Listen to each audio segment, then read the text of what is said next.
Hello guys, मैं तुषार है और आप देख रहे हैं कोड सोनी। तो आज इस वीडियो में हम WD कंपाइलर का पार्ट 3 करेंगे। ये पार्ट थोड़ा शॉर्ट होने वाला है क्योंकि हम इसमें रेस्पॉन्सिवनेस और टाइपस्क्रिप्ट के सर्वर को कैसे इसे डिप्लॉय करेंगे वो दोनों चीज़ें देखेंगे उसमें। तो इस वीडियो को स्टार्ट करते हैं बिना किसी देरी के। और अगर आपको ये प्रोजेक्ट नहीं पता है तो इसके मैंने ऑलरेडी 2 पार्ट अपने यूट्यूब पर डाल रखे हैं, तो आप उन्हें देख सकते हैं। दोनों को मिला के लगभग 7.5 घंटे का है। तो ये प्रोजेक्ट है क्या, मैं एक ओवरव्यू दे देता हूँ।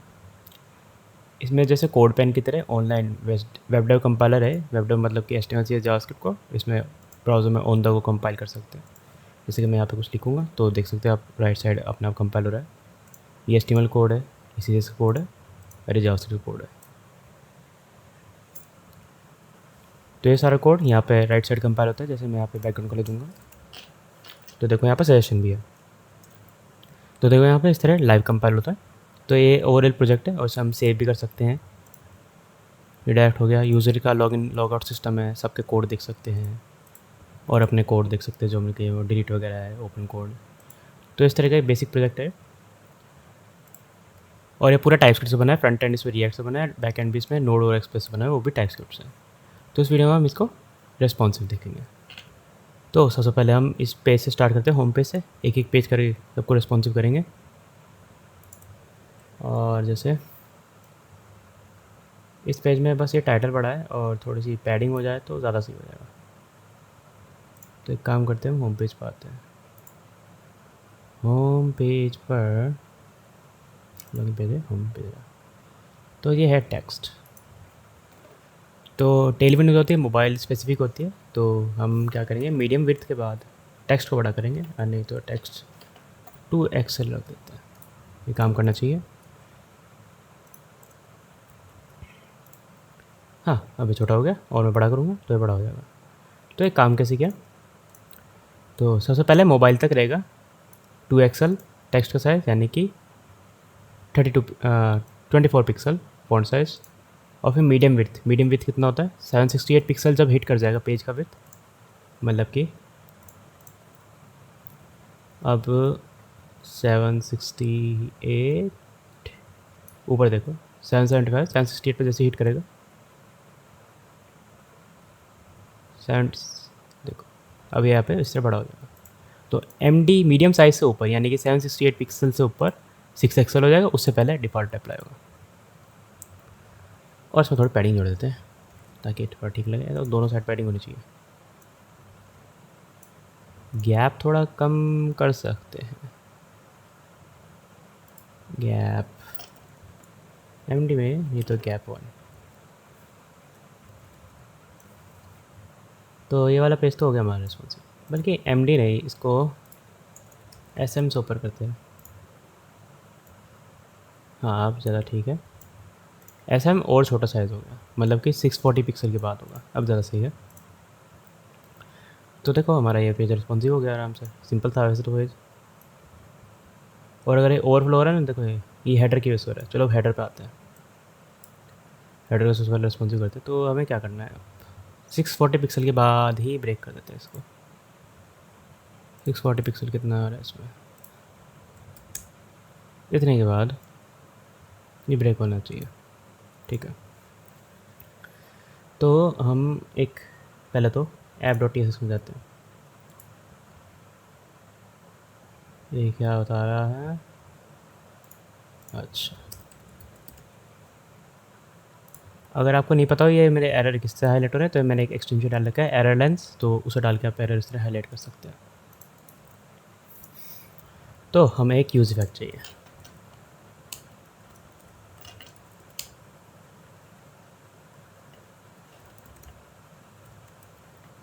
जो कि इनर विड्थ पे हमेशा रन होगा। तो इससे होगा क्या, अब देखो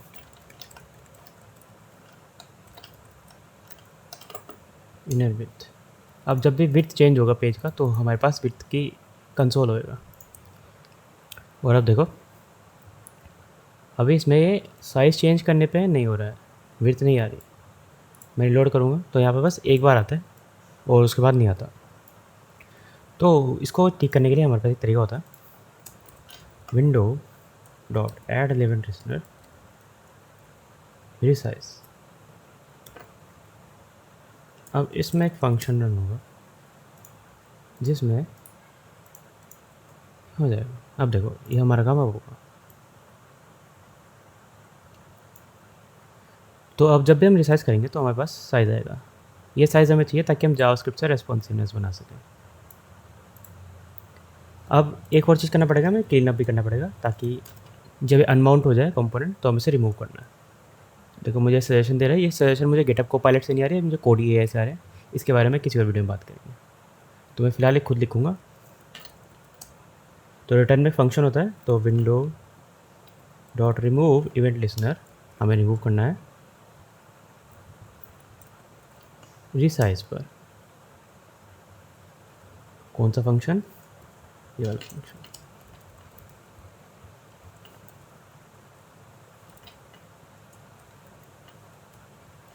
इनर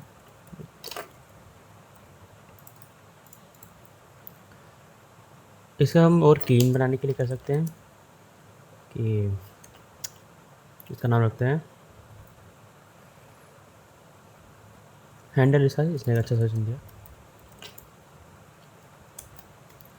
तो हमने इस फंक्शन को यहाँ पे बना लिया।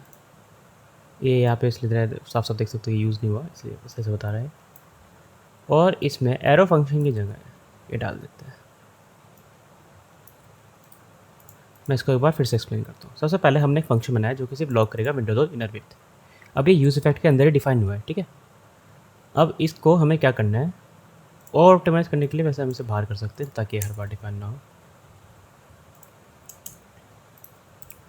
अब जब भी विंडो की इनर विड्थ चेंज होगी, यानी एक बार होती हो शुरुआत में, तो उसमें हमें इवेंट लिस्टनर ऐड कर देना है। वो एक बार लॉग हो रहा था पहले जब मैंने दिखाया था। अब फिर रिसाइज पे जब भी रिसाइज हो विंडो, यानी कि ये वाला इवेंट, तो हैंडल रिसाइज फंक्शन रन कर देना है। हैंडल रिसाइज फंक्शन क्या करता है, उसकी इनर विड्थ को लॉक कर देता है।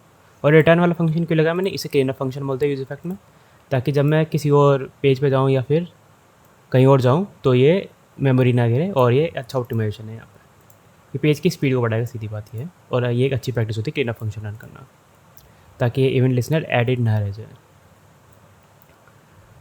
तो अभी हमें क्या करना है, एक इसकी विड्थ को हम रेडक्स में सेव कर लेते हैं।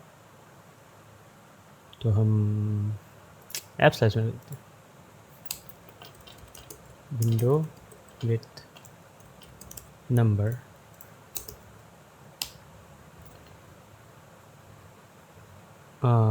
Default.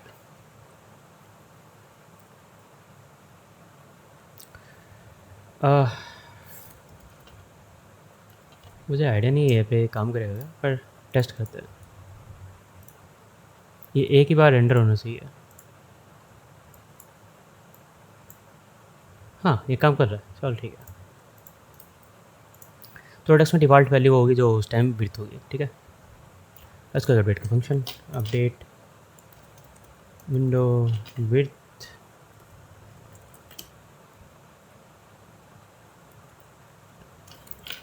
State action payload action, एक नंबर होने वाला है। नंबर होने के बाद state dot window width action dot payload, ये हमारा बन गया। और इसको फंक्शन को एक्सपोर्ट मारते हैं। उप्स, एक्सपोर्ट हो गया। अब हमें क्या करना है, लॉग की जगह है हमें उसे डिस्पैच करके अपडेट करना है।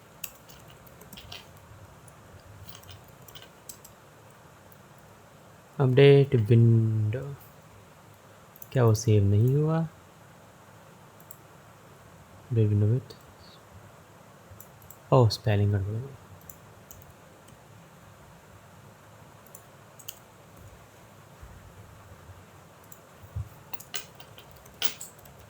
Update window with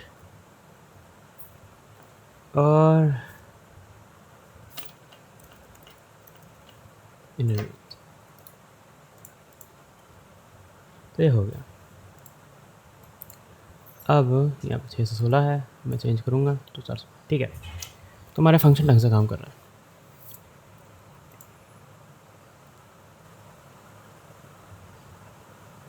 handle size बता रहा है ये, इसमें ऐड कर देते हैं। और क्या बता रहा है,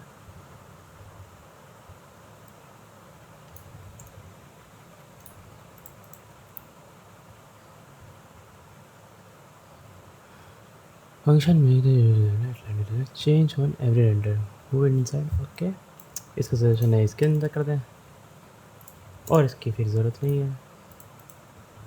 इसके अंदर ये फिर विंडो डिस्पैच करेगा।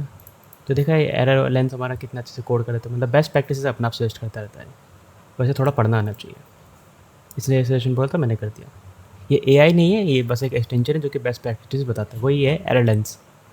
और एक होता है इसमें सजेशन वाला, वो एक्सटेंशन दिखाता हूँ मैं आपको, और काफ़ी अच्छा एक्सटेंशन है। एक तो है एरर लेंस ये वाला, जेएस रिफैक्टरिंग असिस्टेंट भी एक अच्छा काम करता है यहाँ पे। एक ये वाला है वेबिंट, तो ये भी काफ़ी अच्छा काम करता है। तो ये 2-3 एक्सटेंशन आप डालेंगे तो आपका कोड अपना आप ही इंप्रूव करने को बताएगा। तो जैसे शुरुआत में पता नहीं रहता ना कोड किस तरह स्ट्रक्चर करें, जैसे मैंने थोड़ा गलत लिख दिया था, वो गलत नहीं था, काम कर रहा था, लेकिन एक बेस्ट अप्रोच होती है तो वो ये बता देता है इस तरह। तो एक्सटेंशन डाल के आप अपनी कोड क्वालिटी अपना इंप्रूव कर सकते हो। ओके, तो हमारा ये प्रीसाइज फंक्शन काम कर रहा है। तो अब जब वो विड्थ हिट करे 640 पिक्सल, 640 पिक्सल ही क्यों? क्योंकि हमारे हेडर में एस एम विड्थ उसी पे हो रहा है, तो बेटर होगा कि हम उसी पे ही ट्रिगर करें अपना। होम बताओ, हाँ 640 पिक्सल यहाँ पर। तो हेडर में जाएंगे, हेडर तो ये रहा हमारा हेडर। इसका स्ट्रक्चर एक बार देख लेता हूँ मैं। तो सबसे पहले मैं यहाँ पे वो लाता हूँ कॉन्स्ट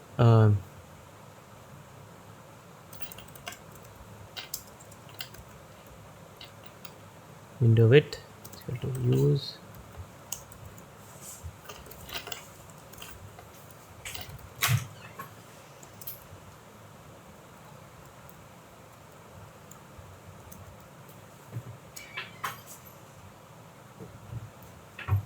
रूट स्टेट या माइनस क्यों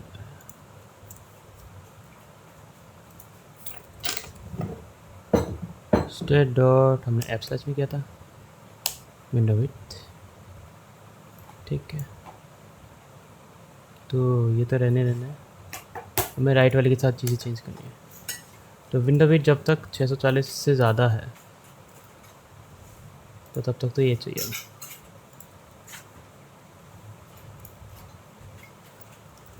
और नहीं तो मोबाइल, फ़िलहाल के लिए मोबाइल प्रिंट कर देते हैं। तो मोबाइल हिट करिए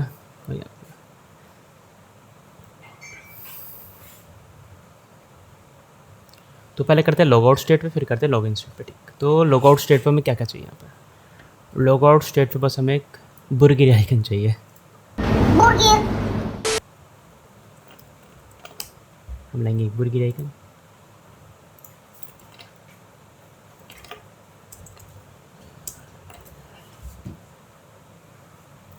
ये ले लेते हैं, सही है। रिएक्ट आइकन मैंने ऑलरेडी इंस्टॉल कर रखा है कैसे इसमें, पैकेट डॉट जेसन चेक कर लेता हूँ। रिएक्ट आइकन है इसमें इंस्टॉल्ड, तो इंस्टॉल करने की जरूरत नहीं है। नहीं इंस्टॉल तो npmi रिएक्ट आइकन कर देना। तो हेडर में चाहिए फिर हमें एक बटन,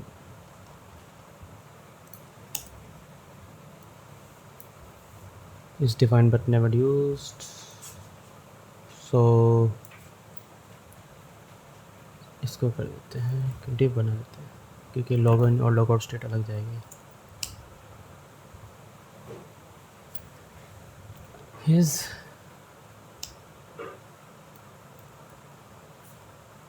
अगर लॉग्ड इन नहीं है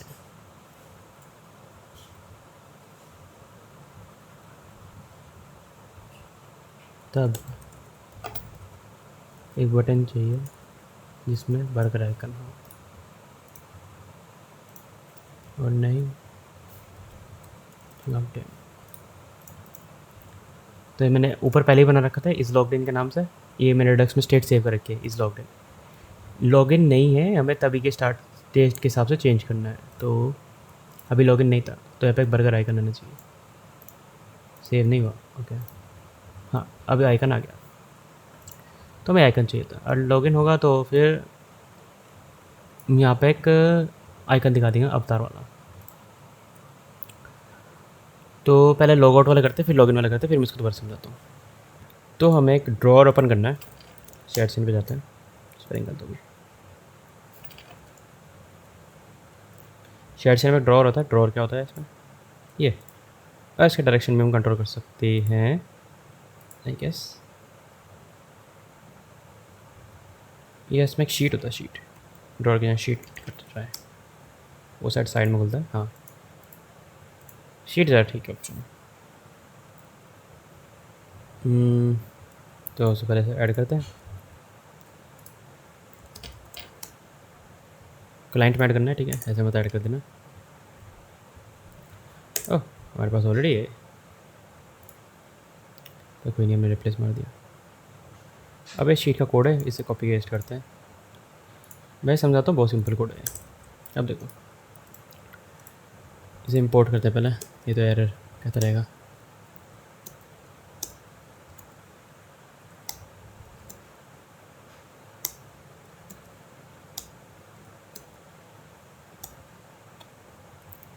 ठीक है, अभी बटन को हटाता हूँ मैं, यह है शीट हमारी। अब ये शीट टैग से स्टार्ट होता है, तो साइड में खुलेगा। फिर ट्रिगर मतलब कि किस चीज़ से ट्रिगर होगा। अभी मैं यहाँ पे सेव करता हूँ, और ऊपर क्या दिखा रहा है, अरे बर्गर आइकन। अब देखो ओपन पे क्लिक करूँगा तो ये खुल जाएगा। अभी सिर्फ ओपन एक टेक्स्ट है, बटन कुछ, तो हमें बटन चाहिए जो हमने पहले बनाया था, मैंने इकट्ठा रखा है वो। उप्स। तो शीट ट्रिगर के अंदर जिस चीज़ से भी आपको शीट ट्रिगर करनी है, मतलब जिस चीज़ से आपको खोलना है, मुझे बटन चाहिए था जो मैंने बर्गर वाला भी बनाया था, तो मैंने उसके अंदर पेस्ट कर दिया। और इसे पेस्ट ऐसे नहीं करना, एस चाइल्ड प्रॉप इसमें बस लिख देना, नहीं तो एरर देगा। तो अब इस पर क्लिक करूँगा मैं, तो शीट ओपन हो जाएगी। तो इस तरह काम करता है, बड़ा सिंपल है। फिर शीट कंटेंट के अंदर जो हमें अंदर चाहिए होता है, वो मैं इसको बॉर्डर बना कर देता हूँ, बॉर्डर।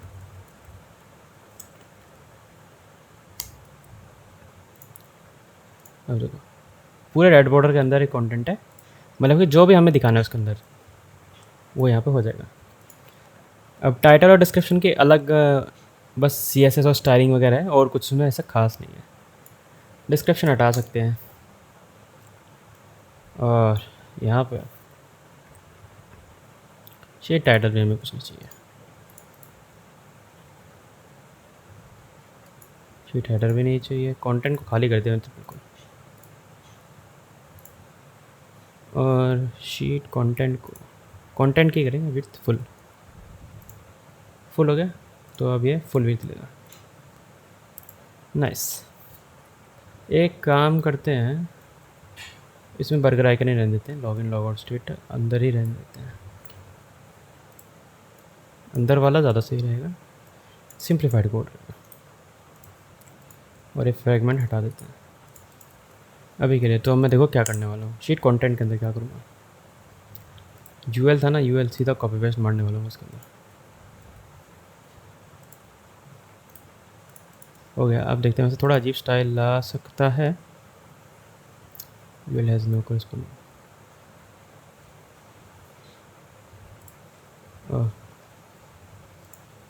पूरा UL कॉपी नहीं हुआ था, शीट कंटेंट के अंदर मैंने वो ले लिया। थोड़ा अजीब आएगा स्टाइल, हाँ मुझे पता था ऐसे ही होगा। तो हमें करना क्या है, बस इनको स्टेट्स देनी है, स्टाइलिंग करना है, मतलब थोड़ा तो पहले फ्लैक्स कोल, ओके फ्लैक्स कोल दे देते हैं, ये हो गया। स्पॉटिफाई खुल गया।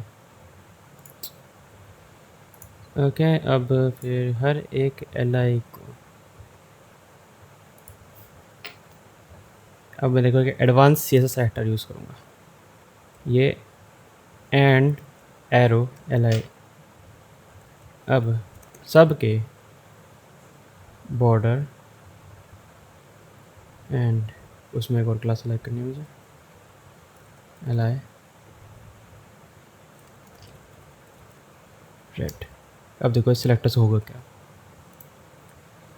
इसके अंदर के जितने भी LI थे UL के अंदर, ना कि मुझे पता नहीं, मैंने जैसे 50-60 है, सबको मैनुअली लिखा है। वैसे तो यूजुअली हम मैप मेथड से करते हैं, पर अगर मान लो जैसे मुझे नहीं करना, मुझे ले आलस आ रहा है इस चीज़ में, तो मैं नहीं करता, ठीक है। तो मैंने इस सेलेक्टर से क्या करा कि एंड का मतलब होता है वो वाला एलिमेंट, एरो का होता है मतलब चाइल्ड। इसके यूएल के जितने भी एलाई चाइल्ड्स हैं उन सभी पे बॉर्डर क्लास अप्लाई हो जाए, और यूएल के जितने भी चाइल्ड्स एलाई हैं उस पर बॉर्डर ऐड हो जाए। तो ऐसा कॉम्प्लेक्स बन जाएगा इसी से वो, तो हम ऐसे ही कर लेते हैं।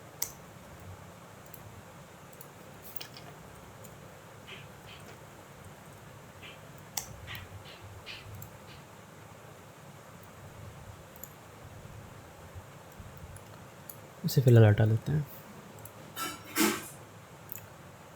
ओके,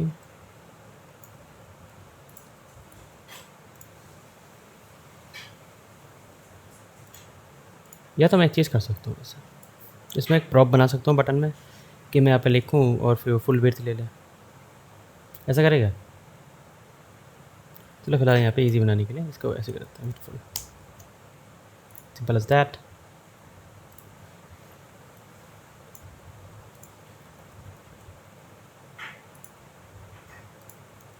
सी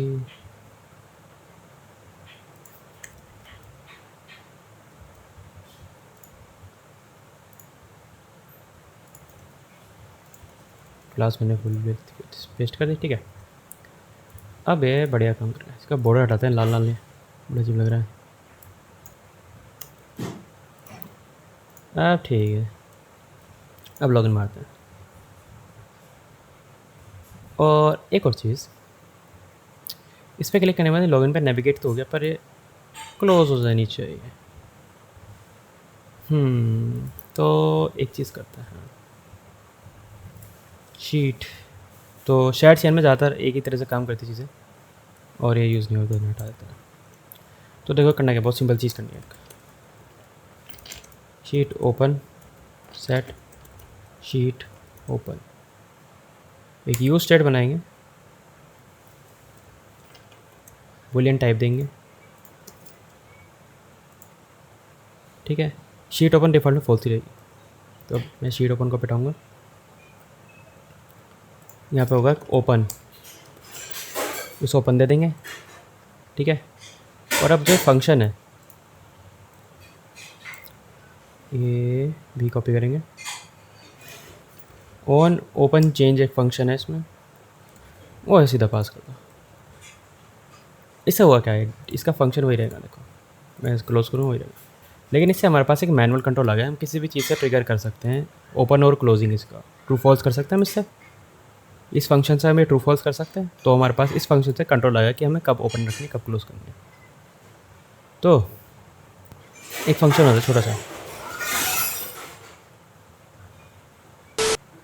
तो हमें फंक्शन बनाते हैं जिससे कि हमारा लिंक पे क्लिक कर दे मोबाइल वाली शीट क्लोज हो जाएगी, मतलब वो बंद हो जाना चाहिए लिंक पे नेविगेट होने के बाद। तो कोई बनाते हैं, तो कॉन्स्ट हैंडल क्लोज शीट, एक एरो फंक्शन बनाते हैं, सेट शीट ओपन फॉल्स, बस इतना सा काम करना है हमें, और ये फंक्शन ऑन क्लिक पर रन कर देना।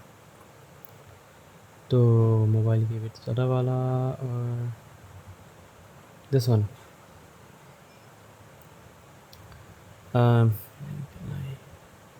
ठीक है,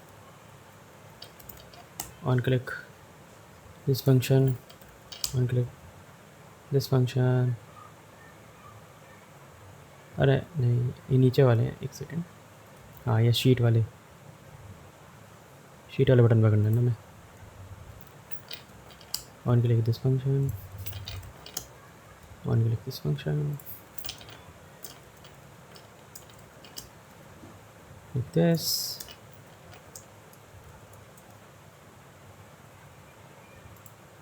अब देखो यहाँ पे दो फंक्शन चाहिए, तो ऐसे करना पड़ेगा।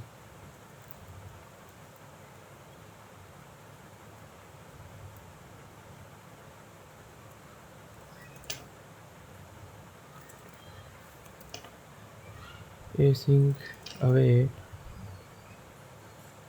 this and then under close sheet, हाँ ये ऐसे काम करेगा। Logout, on click this function, click this function.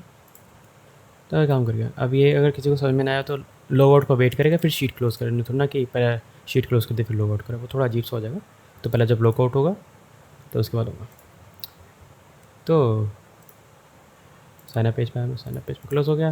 Compiler page पे आया मैं, इस पर हो गया ऑल कोड्स पर। ठीक है, देखा मस्त काम कर रहा है। तो एक स्मूथ सा इंटरेक्शन हो गया। लॉगिन करते हैं और हमारा अब ये चीज़ जो है अवतार को हटा देते हैं मोबाइल में। अब ठीक है, स्मूथ एंड फाइन। तो हमारा हेडर भी मोबाइल रिस्पॉन्सिव होगा। तो अब काम करते हैं हम लॉगिन पेज पे। उसके लिए लॉग आउट करना पड़ेगा एक बार। लॉगिन पेज पर आते हैं। वैसे तो रेस्पॉन्सिव ही है।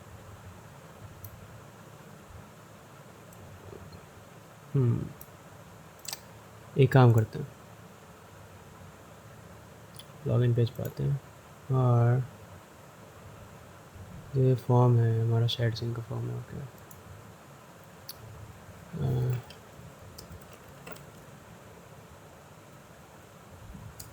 इसको बॉर्डर बना के देखते हैं कि हो क्या है। ओह, ये फॉर्म वहाँ पर है के ठीक है, ये बॉर्डर है यहाँ पर। SM से ऊपर नहीं तो विड्थ फुल। इसका बॉर्डर हटाते हैं, तकलीफ कर रहा है इसको। अब ठीक है, और हाइट फुल कर दूँ क्या? हाइट कितना है इसका देख रखा मैंने। ओके ठीक है, SM से ऊपर H फिट नहीं तो H फुल छोटे डिस्प्लेस पे। आप ज़्यादा मोबाइल वाला लग रहा है पेज ये। सही है। साइनअप के साथ भी सेम करते हैं। फॉर्म कंटेंट तो ये रहेगा।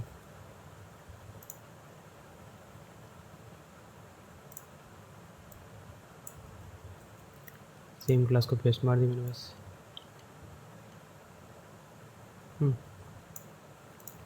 लॉगिन और साइनअप पेज भी हमारे हो गए रिस्पॉन्सिव। ऑल कोड्स पेज तो मैंने ग्रिड से किया था पहले, तो ये तो ऑटोमेटिक रिस्पॉन्सिव। देखो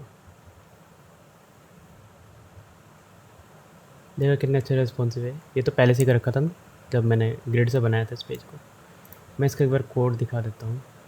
ऑल कोड्स पेज तो ये थी हमारी ग्रिड कॉलम की लाइन। ग्रिड किया पहले, फिर grid calls repeat autofill min max 250 pixel 1FR। इसका मतलब क्या है, ऑटोफिल कर दे गए सभी एलिमेंट्स के लिए रिपीट करके। मिन विड्थ पर 250 पिक्सल पे लेआउट चेंज करेगा और मैक्सिमम 1FR हो जाएगा। मतलब जब 250 पिक्सल से नीचे हो जाएगी पिक्सल पेज का विड्थ, तो जैसे मैं दिखाऊँ 250, मतलब जब एक एलिमेंट की विड्थ 250 पिक्सल से कम हो जाएगी तो ये 1FR विड्थ ले लेगा। मतलब 1FR मतलब वन फ्रैक्शन ऑफ विड्थ कितना होगा, फुल, मतलब कि फुल ले लेगा। अगर एक एलिमेंट की विड्थ 250 पिक्सल से कम हो गई, इस तरह एडजस्ट होते हुए 250 पिक्सल से कम हो जाएगी। अब देखो जैसे मैं यहाँ पे दिखाऊँ, ये है अभी 254, ठीक है। ये 250 पिक्सल से कम होते ही अभी जैसे एज पे है 251, तो 250 पिक्सल जैसे वेट होगा तो फुल वेट ले लेगा। तो ये ऑटोमेटिक इस तरह काम करता है।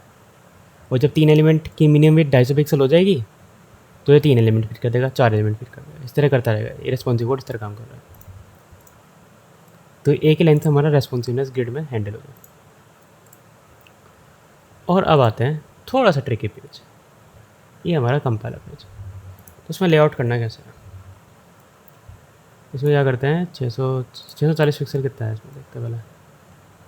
640 पे तो मुझे नहीं लगता करना चाहिए। तो अगर मैं कंपाइलर पेज पे जाऊँ तो अब देखो मैंने इसमें करके रखा है कोड एडिटर वाले पेज में। तो देखो मैंने इसमें क्या कर रखा है, एक चीज़ लगा रखी है मैंने पहले कि जब 768 पिक्सल जाए तो इसका फ़ॉन्ट छोटा हो रहा है, दिख रहा है। तो ये कैसे किया हुआ मैंने, ये वाला चीज़ मैंने ऑफ वीडियो किया था टेस्टिंग करने के लिए, तो इसको मैं समझाता हूँ अलग से कि ये काम कैसे कर रहा है। तो ये वाली लाइन है वैसे तो CSS से किया हुआ, टेलीविजन CSS से। इसको मैं एक बार समझाता हूँ, इसको मैं कमेंट करता हूँ। तो सबसे पहले मैंने एक यहाँ पे कोड एडिटर सेलेक्ट कर रखा है। कोड एडिटर क्या है ये, कोड एडिटर, इसमें इसकी कोड मिरर का जो मैंने एडिटर यूज़ कर रखा है उसकी क्लास है डिफ़ॉल्ट। मैं कल हटाता हूँ, फिर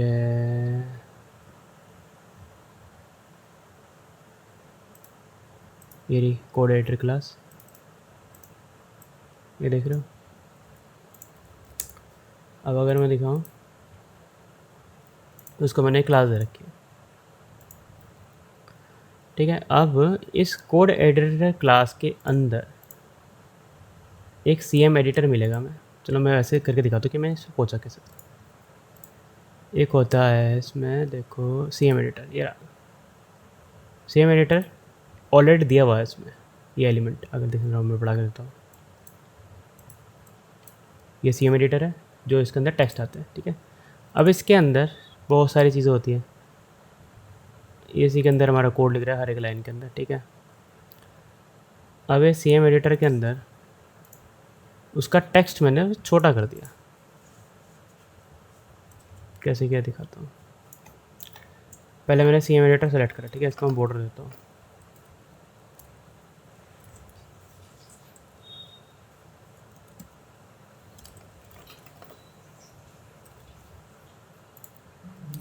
अब देखो ये रेड हो गया।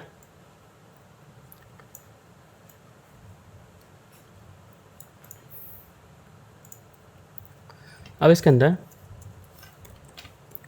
टेक्स्ट साइज करना है मुझे 10 पिक्सल का, ये हो गया, बस इतना ही किया था मैंने।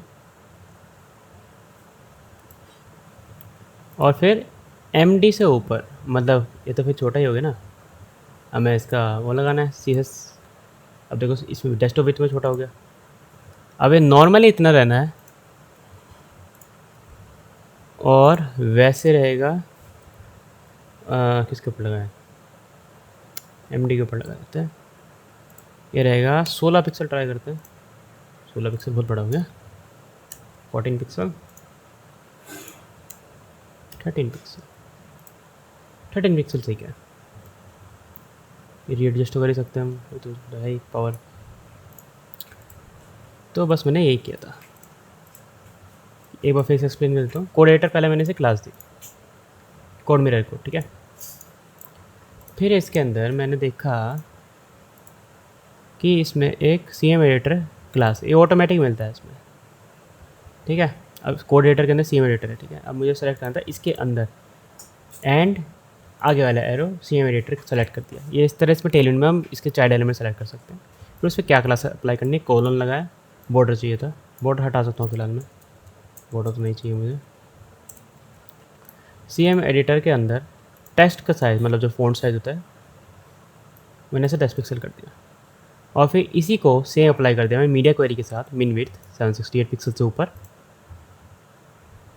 फ़ॉन्ट साइज़ हो गया 13 पिक्सल। तो ये इस तरह काम कर रहा है।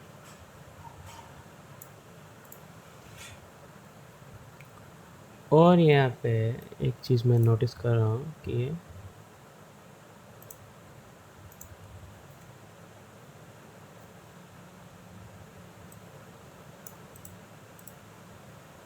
ये देख रहे हो, ये भागा था अभी, ये चीज़ इसको ठीक करते हैं।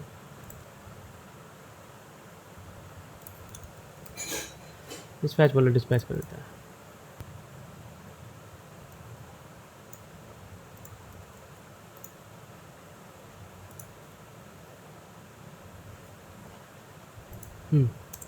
ये सही हो गया।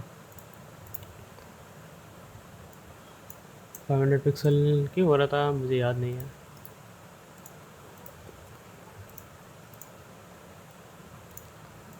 बॉर्डर ख़त्म करता हूँ और इसका भी बॉर्डर हटाता है। ठीक है, बड़े काम में लोड करूँ तो हाँ वो नीचे ब्लैक स्पेस भी आ रहा था, कुछ मिस्टेक हुआ था शायद इसमें। अब ऑल गुड, इसमें भी काम करेगा छोटा। हाँ ठीक है, अब देखो क्या करना है मुझे। जब अब ऐसे तो नहीं होना। 640 पिक्सल कितना हो रहा है? 640, 640 इज़ फाइन है ना, 640 रहता है। तो कंपाइलर वाले पे आते हैं और विड्थ लेते हैं।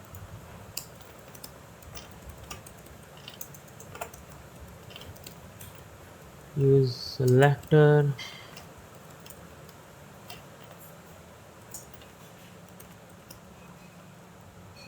root state, state dot app slice dot window width, window width। तो कंडीशन लगाएंगे इसमें, हॉरिजॉन्टल है ना, पहले डिफ़ॉल्ट हॉरिजॉन्टल। तो विंडो विड्थ अगर 640 से ऊपर है तो हॉरिजॉन्टल, नहीं तो वर्टिकल।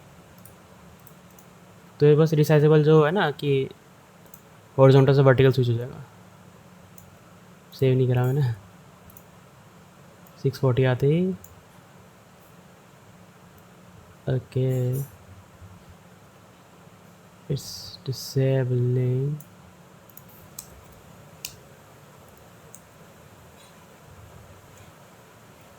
फुल करते हैं, बॉर्डर चेक करते हैं, शायद ये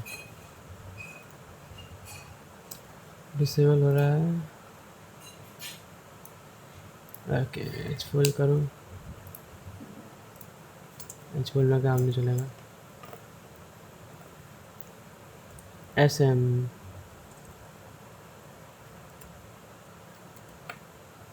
एच फिट और ऐसे में कैलकुलेट करते हैं। 100 TVH माइनस 60 पिक्सल।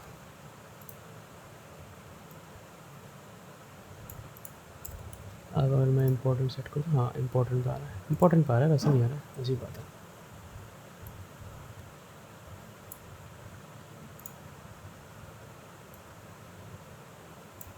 ओके तो ये हाइट नहीं ले रहा था इस पे, तो इस वजह से आ नहीं रहा था। इसको मैंने हेडर के माइनस में हाइट करके दे दिए विड्थ, कैलकुलेट कर सकते। तो अब ये स्विच हो गया। अगर मैं हेडर लिखूँगा तो आ गया। तो हमारा काम कर रहा है, रिस्पॉन्सिवनेस बढ़िया है। ये पेज हो गया, ये पेज हो गया, ये पेज हो गया। लॉगिन कर लेते हैं एक बार।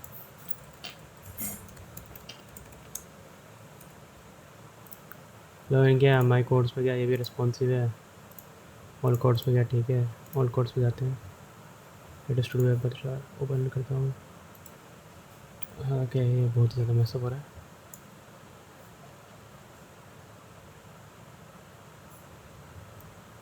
मैं एक चीज़ देख रहा हूँ कि ये आ नहीं रहा है इसमें। प्रीव्यू देखता है।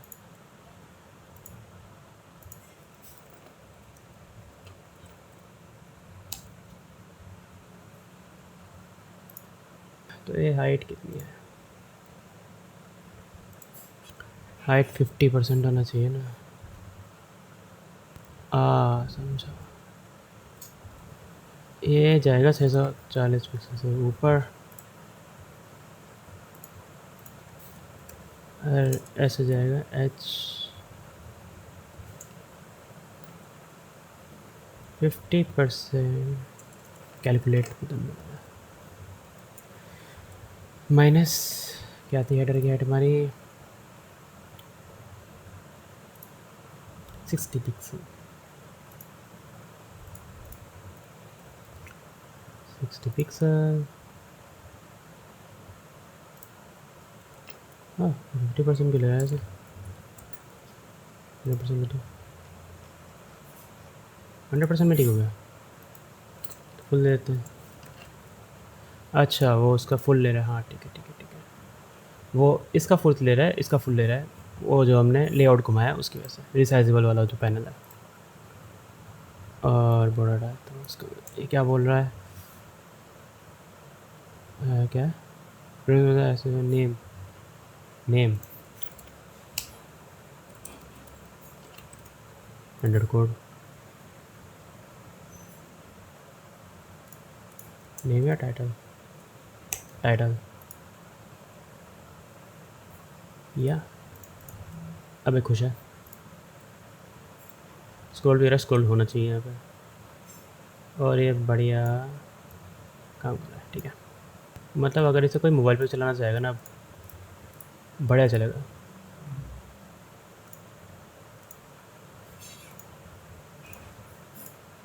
हो गया हमारा बढ़िया। तो फिर कमिट करते हैं गिट स्टेटस, इतनी सारी फाइल चलें, फाइलों में चेंज कर दिया हमने। Made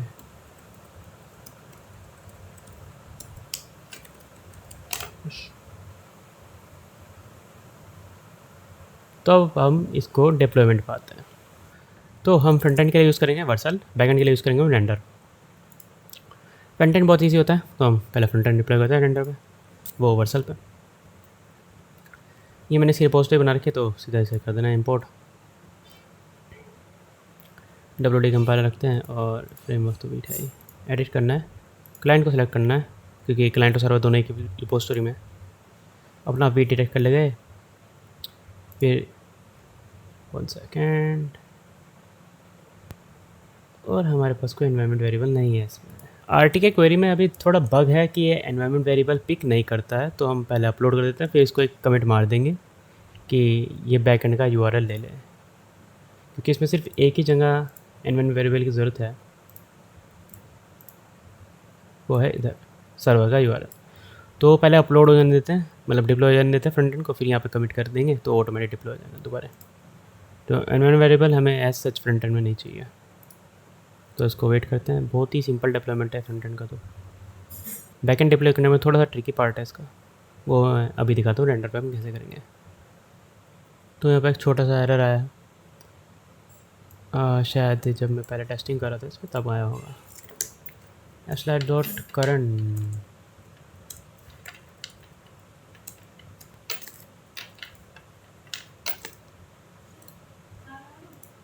current with 10 minute.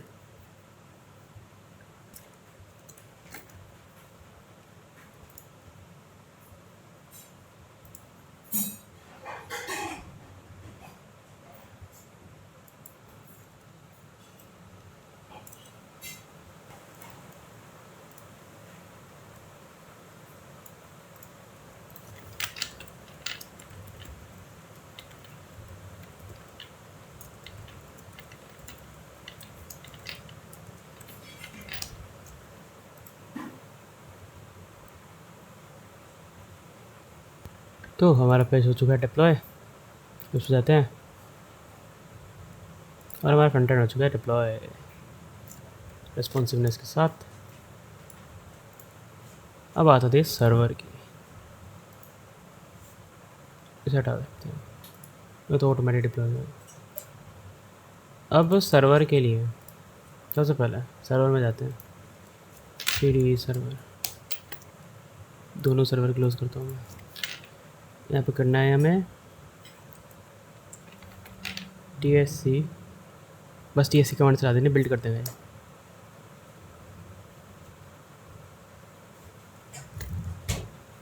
अब ये बिल्ड हो गया, तो क्लाइंट से बंद करता हूँ।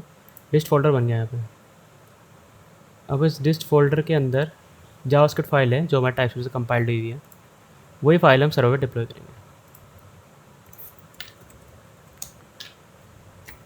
मैंने पहले बिल्ड कर रखा था इसको, तो कोई चेंजेस नहीं दिखाया है मेरे को। CD बैक करता हूँ, हाँ ये कोई चेंजेस नहीं दिखाया, तो सीधा का सीधा अपलोड कर सकता हूँ मैं इसे। न्यू पे जाता हूँ, वेब सर्विस, मैंने गिटहब ऑलरेडी जो रखा है, तो ये रहा WD कंपाइलर।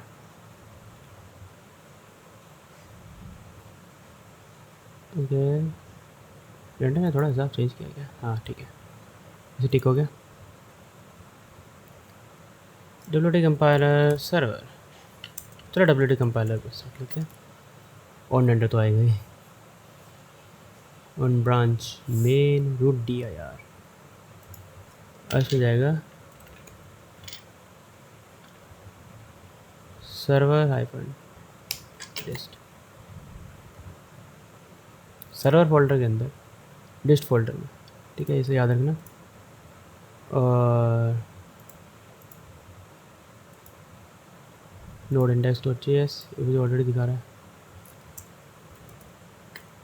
इसे दोबारा टाइप कर दिया बस मैंने। फ्री वाले पे करेंगे। हमारे पास है invent variable add from env जाएंगे। मेरा MongoDB यूज़ मत करना, URL आ रहा है यहाँ पे, ऐड कर दूंगा बस मैं यहाँ पे। डिप्लॉय वेब सर्विस बस नहीं करना है मैं बैकएंड के लिए। अब थोड़ा सा वेट करेंगे अपलोड होने का।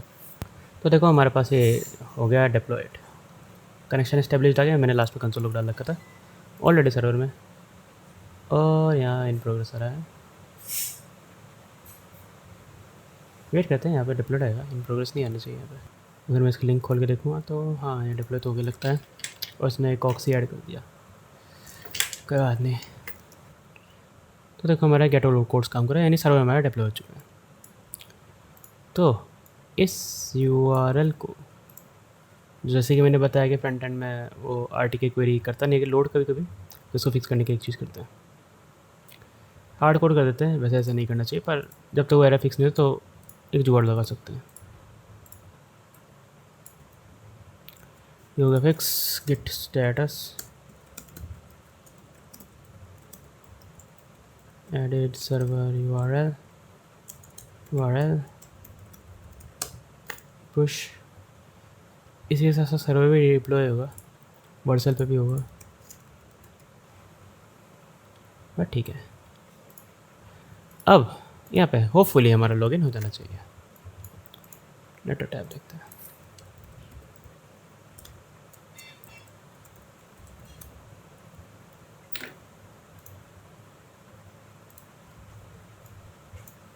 ओके, एक और चीज़ करनी पड़ेगी हमें कि इसका URL भी तो ऐड करना पड़ेगा ना, environment client site, save changes.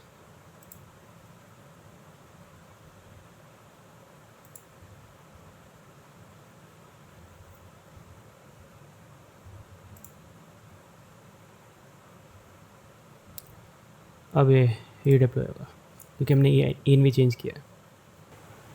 तो यहाँ पर आ गया your service live again, hopefully इस बार काम करेगा।